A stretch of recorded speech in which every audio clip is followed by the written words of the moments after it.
The Cask of Amontillado by Edgar Allan Poe. First published in Godey's Lady's Book, November 1846. The 1,000 injuries of Fortunato I had borne as best I could, but when he ventured upon insult, I vowed revenge.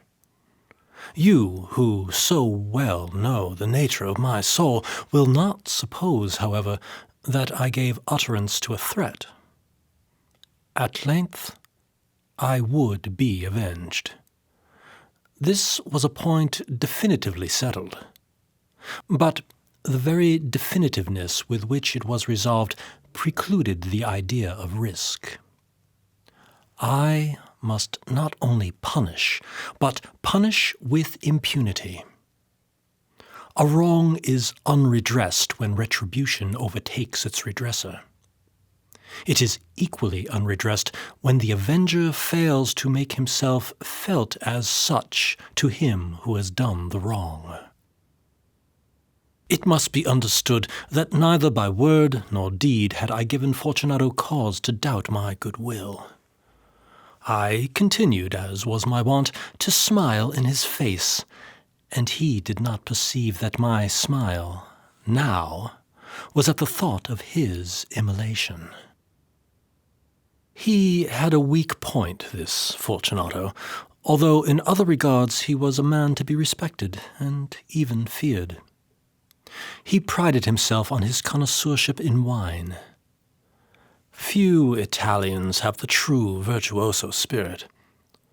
For the most part, their enthusiasm is adopted to suit the time and opportunity, to practice imposture upon the British and Austrian millionaires. In painting and gemmery, Fortunato, like his countrymen, was a quack. But in the matter of old wines he was sincere. In this respect, I did not differ from him materially. I was skillful in the Italian vintages myself, and bought largely whenever I could. It was about dusk one evening during the supreme madness of the carnival season that I encountered my friend. He accosted me with excessive warmth, for he had been drinking much. The man wore motley. He had on a tight-fitting party-striped dress, and his head was surmounted by the conical cap and bells. I was so pleased to see him that I thought I should never have done wringing his hand. I said to him, "My dear Fortunato, you are luckily met. How remarkably well you are looking today. But I have received a pipe of what passes for Amontillado, and I have my doubts." "How?" said he. "Amontillado? A pipe? Impossible. In the middle of the Carnival." "I have my doubts," I replied, "and I was silly enough to pay the full Amontillado price without consulting you in the matter. You were not to be found, and I was fearful of losing a bargain." "Amontillado?" "I have my doubts." "Amontillado?" "And I must satisfy them." "Amontillado?" "As you were engaged, I am on my way to Lucchesi. If anyone has a critical turn, it is he. He will tell me." "Lucchesi cannot tell Amontillado from sherry."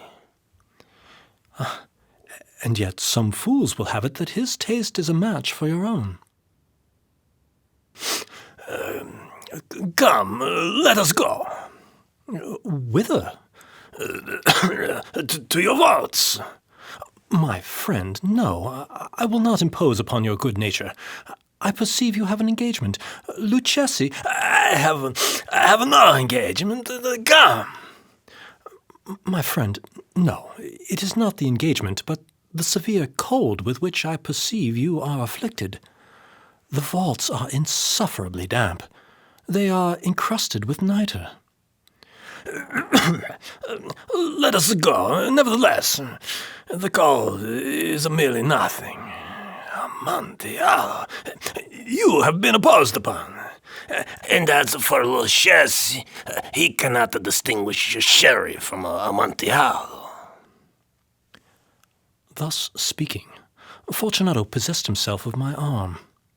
Putting on a mask of black silk, and drawing a roquelaire closely about my person, I suffered him to hurry me to my palazzo. There were no attendants at home. They had absconded to make merry in honor of the time.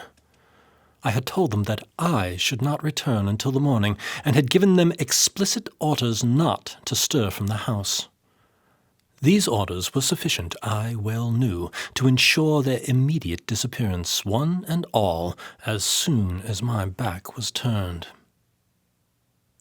I took from their sconces 2 flambeaux, and, giving one to Fortunato, bowed him through several suites of rooms to the archway that led into the vaults.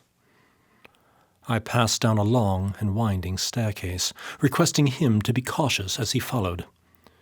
We came at length to the foot of the descent, and stood together on the damp ground of the catacombs of the Montresors. The gait of my friend was unsteady, and the bells upon his cap jingled as he strode. The pipe, said he. It is farther on, said I, but observe the white web-work which gleams from these cavern walls. He turned towards me and looked into my eyes with 2 filmy orbs that distilled the rheum of intoxication. Nitre? He asked at length. Nitre, I replied. How long have you had that cough?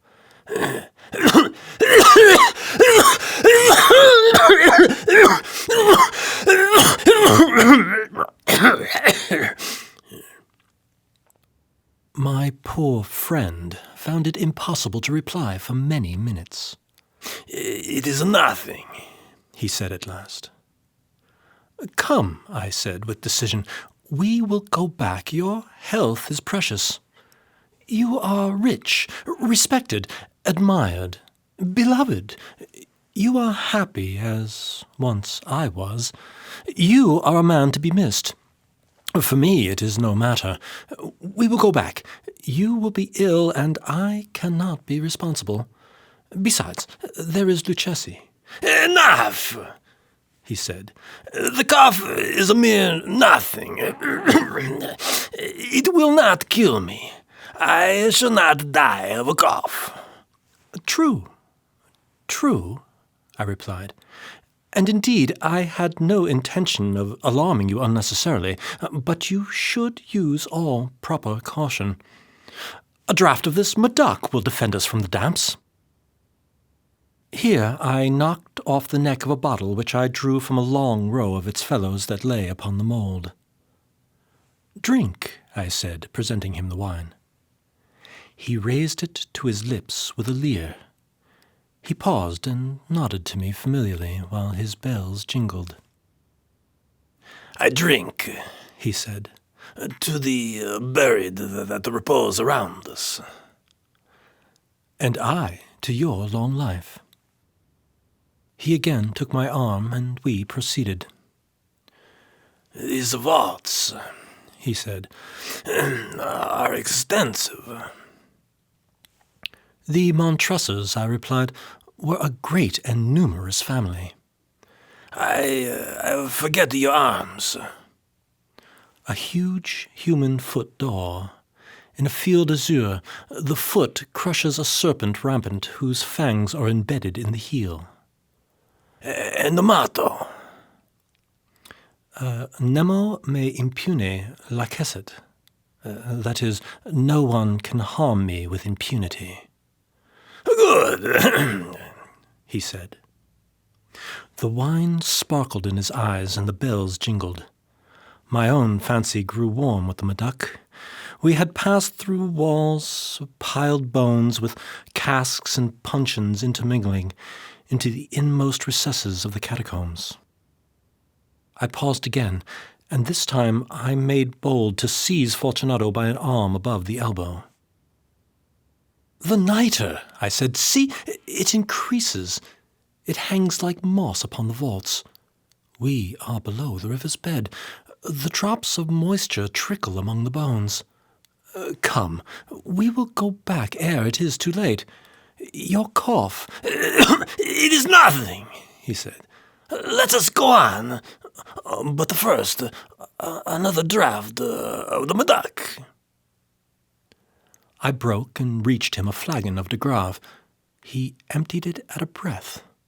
His eyes flashed with a fierce light. He laughed and threw the bottle upwards with a gesticulation I did not understand. I looked at him in surprise. He repeated the movement, a grotesque one. "You do not comprehend," he said. "Not I," I replied. "Then you are not of the Brotherhood." "How?" "You are not of the Masons." Yes, I said. Yes. "You? Impossible. A Mason?" "A Mason," I replied. "A sign," he said. "It is this," I answered, producing a trowel from beneath the folds of my roquelaire. "You jest," he exclaimed, recoiling a few paces. But let us proceed to the Amontillado." "Be it so," I said, replacing the tool beneath the cloak and again offering him my arm. He leaned upon it heavily. We continued our route in search of the Amontillado. We passed through a range of low arches, descended, passed on, and, descending again, arrived at a deep crypt, in which the foulness of the air caused our flambeaux rather to glow than flame. At the most remote end of the crypt there appeared another, less spacious. Its walls had been lined with human remains, piled to the vault overhead in the fashion of the great catacombs of Paris. 3 sides of this interior crypt were still ornamented in this manner. From the 4th, the bones had been thrown down and lay promiscuously upon the earth, forming at one point a mound of some size. Within the wall thus exposed by the displacing of the bones, we perceived a still interior recess, in depth about 4 feet, in width 3, in height 6 or 7. It seemed to have been constructed for no especial use in itself, but formed merely the interval between 2 of the colossal supports of the roof of the catacombs, and was backed by one of their circumscribing walls of solid granite. It was in vain that Fortunato, uplifting his dull torch, endeavored to pry into the depths of the recess. Its termination the feeble light did not enable us to see. "Proceed," I said. "Herein is the Amontillado. As for Luchesi—" "He is an ignoramus," interrupted my friend, as he stepped unsteadily forward, while I followed immediately at his heels. In an instant he had reached the extremity of the niche, and finding his progress arrested by the rock, stood stupidly bewildered. A moment more, and I had fettered him to the granite. In its surface were 2 iron staples, distant from each other about 2 feet horizontally. From one of these depended a short chain, from the other a padlock. Throwing the links about his waist, it was but the work of a few seconds to secure it. He was too much astounded to resist. Withdrawing the key, I stepped back from the recess. "Pass your hand," I said, "over the wall. You cannot help feeling the nitre. Indeed, it is very damp. Once more, let me implore you to return. No, then I must positively leave you. But I must first render you all the little attentions in my power." The Amontillado!" ejaculated my friend, not yet recovered from his astonishment. "True," I replied, "the Amontillado." As I said these words, I busied myself among the pile of bones of which I have before spoken. Throwing them aside, I soon uncovered a quantity of building stone and mortar. With these materials and with the aid of my trowel, I began vigorously to wall up the entrance of the niche. I had scarcely laid the first tier of my masonry when I discovered that the intoxication of Fortunato had in a great measure worn off. The earliest indication I had of this was a low, moaning cry from the depth of the recess. It was not the cry of a drunken man. There was then a long and obstinate silence. I laid the second tier, and the third, and the fourth, and then I heard the furious vibrations of the chain. The noise lasted for several minutes, during which, that I might hearken to it with more satisfaction, I ceased my labors and sat down upon the bones. When, at last, the clanking subsided, I resumed the trowel, and finished without interruption the fifth, the sixth, and the seventh tier. The wall was now nearly upon a level with my breast. I again paused, and holding the flambeau over the masonwork, threw a few feeble rays upon the figure within. A succession of loud and shrill screams, bursting suddenly from the throat of the chained form, seemed to thrust me violently back. For a brief moment I hesitated. I trembled. Unsheathing my rapier, I began to grope with it about the recess, but the thought of an instant reassured me. I placed my hand upon the solid fabric of the catacombs and felt satisfied. I reapproached the wall. I replied to the yells of him who clamored. I re-echoed. I aided. I surpassed them in volume and in strength. I did this, and the clamor grew still. It was now midnight, and my task was drawing to a close. I had completed the 8th, the 9th, and the 10th tier. I had finished a portion of the last and the 11th. There remained but a single stone to be fitted and plastered in. I struggled with its weight. I placed it partially in its destined position. But now there came from out the niche a low laugh that erected the hairs upon my head. It was succeeded by a sad voice which I had difficulty in recognizing as that of the noble Fortunato. The voice said, A very good joke indeed. An excellent jest. We will have many a rich laugh about it at the palazzo. Over our wine. "The Amontillado," I said.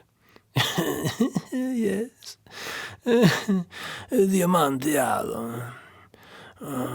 But is it not getting late? Will not they be awaiting us at the palazzo? The lady of Fortunato and the rest. Let us be gone. "Yes," I said, "let us be gone." For the love of God, Montresor. "Yes," I said, "for the love of God." But to these words I hearkened in vain for a reply. I grew impatient. I called aloud, "Fortunato!" No answer. I called again, "Fortunato!" No answer still. I thrust a torch through the remaining aperture and let it fall within. There came forth in return only a jingling of the bells. My heart grew sick. on account of the dampness of the catacombs. I hastened to make an end of my labor. I forced the last stone into its position. I plastered it up. Against the new masonry, I re-erected the old rampart of bones. For the half of a century, no mortal has disturbed them. In pace requiescat. That is, rest in peace.